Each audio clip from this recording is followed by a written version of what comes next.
Hello everybody, welcome to the Daily Sip, and my name is Oliver Funio, and my mission is to bring you closer to organic Japanese green tea. Today's sipping session is about the Okumidori, and I'm talking about the Okumidori Henta Sencha, so the Sencha from Mr. Henta from the south of Japan. Here we're talking about Kirishima, which is on the Kyushu island, and we are talking here about shortly shaded sencha, and it is not only a typical sencha, it is a fuka mushi sencha as well. Like yesterday, I kind of felt this morning to go a little bit into more of a sweeter tea, still quite mellow, good still start into the day, and I wanted to give it a little bit of an umami push, and that's why I brought today as well my red Tokoname Kyushu. So the reason why I took this one here today is when you are experimenting a little bit with the tokonames and with the dark clay and the red clay has tendency to push a little bit stronger this umami note, or the typical umami note. That's why I took this teapots today, and I want to dive into the tea of Mr. Henta. So Mr. Henta is a farmer we discovered at the beginning of this year, so it's quite a new farmer for us as well. He has a beautiful blend of his Henta Sencha house, how he calls this. So it's really a mix of 8 different cultivars, and then we asked him, what do you actually do as main, or use as main cultivars for your tea, because it was a very strong, very broad spectrum tea. And then he said, mainly I use Asanoka, mainly I use Samidori, and mainly I use Okumidori. And I just am a big fan of Okumidori, and I wanted to discover a little bit how does his Okumidori taste like, and he agreed to make special single cultivar packs of these 3 cultivars, so the Okumidori cultivar, Samidori, and Asanoka. And today I will dive into the Okumidori. Okumidori, a cultivar, so tea type, green tea type, which has been developed as a crossbreed in 1974 in Japan, and it was a mix between Yabukita and the so-called Shizuoka Sairai number 16. What is good about the Okumidori, and especially for the farmers, is that it is cold, or it is resistant against cold temperature, so it can be planted also in various area around Shizuoka. Here we are in the south, but it it has this resistance, which is very important, so you don't have drop in the yields, so that finally the harvest is at its full potential and you're not losing tea due to the frost. So that's why also Okumidori is quite liked from an aspect from the tea plant. So I will just show you. So this is also a tea which is quite small in its leaves, and it is also a little bit a mix of dark leaves and brighter leaves. Okumidori, sometimes it is referred to that it's not the most beautiful tea, so just in a visual aspect, because you still have, especially as it is a late harvest, so it is yielded, so it is harvested around 1 week later than the Yabukita. It is said to be that it has a little bit of broader or thicker stems also in the leaves, and therefore is not considered as the most beautiful tea. It's not as widespread, never as widespread as Yabukita, but it has become more and more into vogue due to its fine and more fruity and more sweet aspect. And that's why I think I am a big fan of this tea, because it's a little bit more sweeter, a little bit more finer in its fruity taste. So and now I'm really curious how this tea tastes like, because it has been just already a moment. I tasted it the last time. Maybe if you just go into the leaves, it's quite nice, sweet. I have a little bit of sweet corn, but also grassy, kind of a flowery perfume to it. It's a little bit, it's nearly more on the flowery side than on the sweet corn side.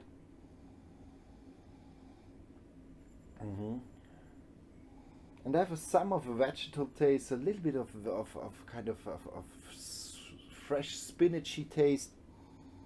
Yeah, that's a little bit the direction this tea goes, but now I want to see how the taste is, so let's take the water and use around 150 Fahrenheit, so 65 degrees Celsius, and we're gonna leave it in for around 1 minute. A little bit less due to the fact that the tea is quite brittle as well, so we can pour it quite quickly as well. And now I'm curious to see how this tea is also with the red tokoname.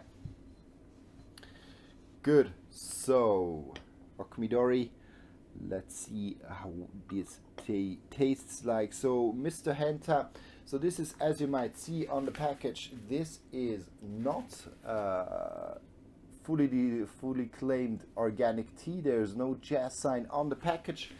Reason is that some of the fields of Mr. Henta, they are, even if they are organically planted, he didn't certify them as organic fields, just because each time when you declarate or when you want to have an organic field and you want to have the stamp on it, you have to pay extra as a farmer. And on some fields he just did not do it, because some customers of him, they accept or they think it's great that he does organic, but they don't really need the stamp of the jazz logo on the package. So good, this is done.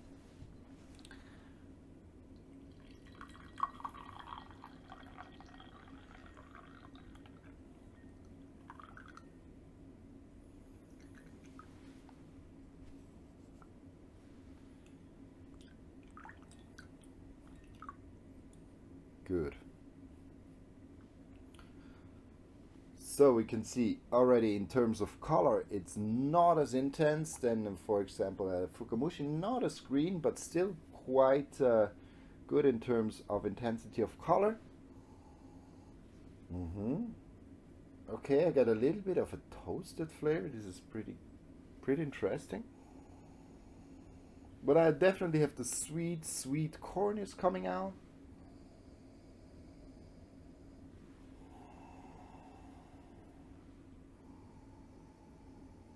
There's kind of a yellowish, nearly sunflower note.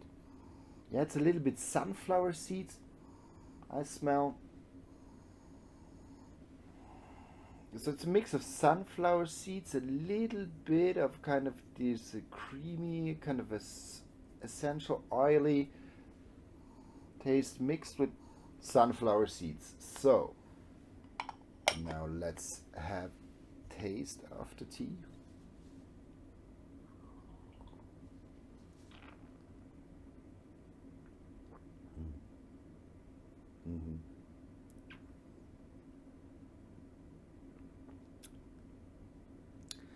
What I really like about the Okumidori is that it has this kind of smooth, round, nearly a little bit buttery, nearly a little bit kind of like loaded with essential oil taste profile. So in a way, it's really smooth, gliding over the tongue. It's like this full round flavor profile, and I personally am a big fan of this. It's like just, now that I smell it again and after having tasted it, I really have this kind of deep, yeah, it's sunflower, but like a buttery sunflower taste profile. Really round, really full body, a lot of character, really kind of, it sometimes reminds me a little bit like when you get to know a woman which is like fully ingrained in her character, where she's like expressing herself like a real flamenco dancer. So this is something like I really like about the Okumidori.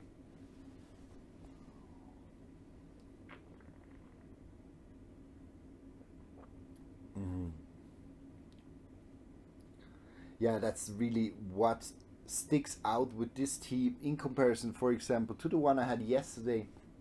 Yesterday I had more also of these lovely kind of playing notes around different taste notes, and here we're really in this full body, full round flavor profile.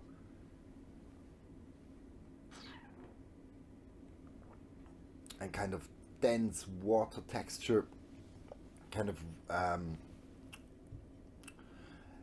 it has an umami flavor, but it's not too strong. It kind of plays around this umami flavor.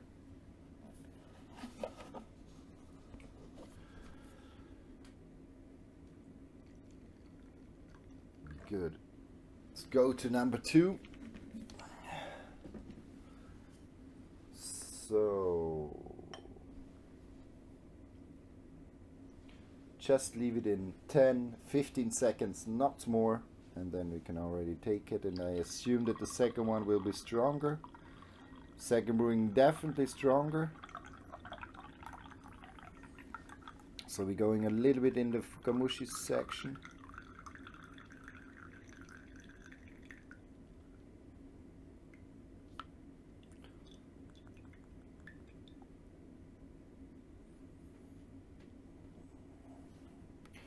Now I'm curious if the taste note has changed a lot. So just take out all off. Oh yeah, now we have much more of a toasted flavor. Like fresh toast, when you take it freshly out of the toaster, it's exactly like this. You have a little bit more of a green kind of a green vegetable note. Yeah. So it changed quite a lot as well.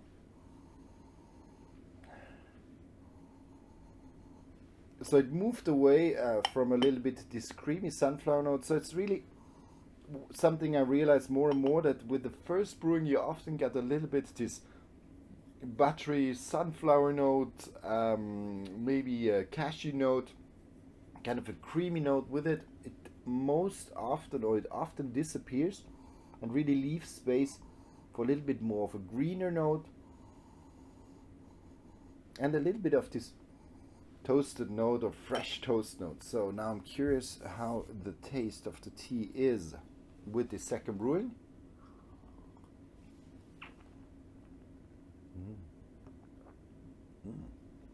It's nice. Now I got a little bit of a flowery note coming up, so it changes a little bit more from this round kind of full-bodied buttery note. It goes a little bit more into the floral section, a little bit more of a lighter taste profile, but it opens also up for more of an umami flavor in the second part of the tea. So kind of a first you got a little bit of a light floraliness, a light floral taste profile, and then it goes over and goes really into this a little bit umami note.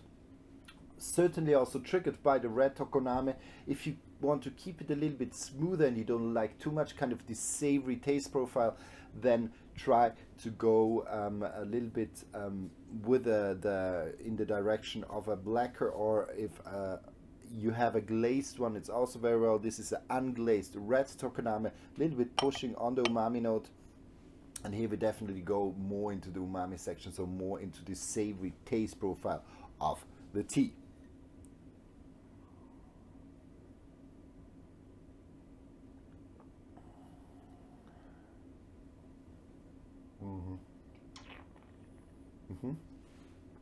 And I got also a little bit as a top note this slightly toasted flavor, which is really nice. I really like it.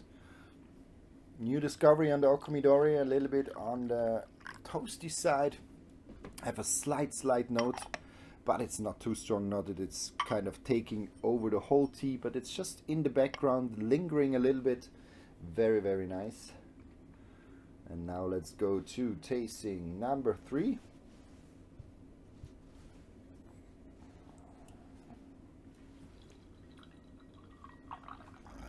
Voila, just for you to see how beautiful this drops.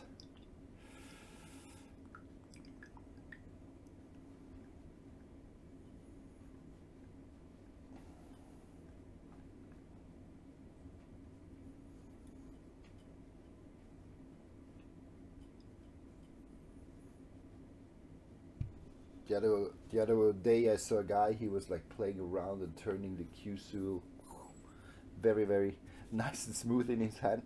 I don't have the skills, but here also to see the beautiful color. This is already third steeping, and you see still very intense in color. Let's see how the taste, if we smell the tea. I have much more of a minerally tone now. I think it's also the clay playing into the taste, so it says that also the taste is slightly going out of the tea. I guess this will be the last brewing.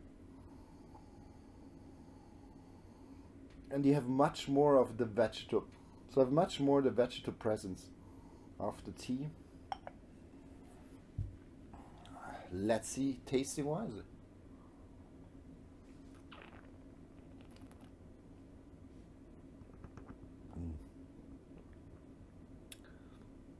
It's still very good. There's still kind of, now it's swinged a little bit back more again into this a little bit more buttery kind of being. So this umami flavor was in the second time quite, so the savory flavor in the second time more kind of present. Now it swings a little bit back and gives space. So again, a round buttery flavor profile.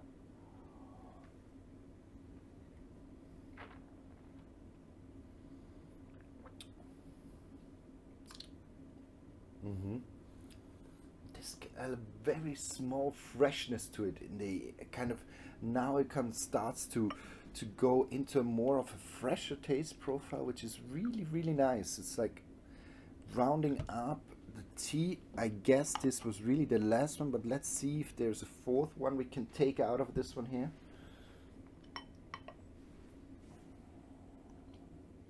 Yeah, we definitely can. So you can see number 4 still very color intense. I'm curious to see if this is giving a fourth, maybe even fresher profile. Let's see if it changed. Yeah, now really gets more minerally.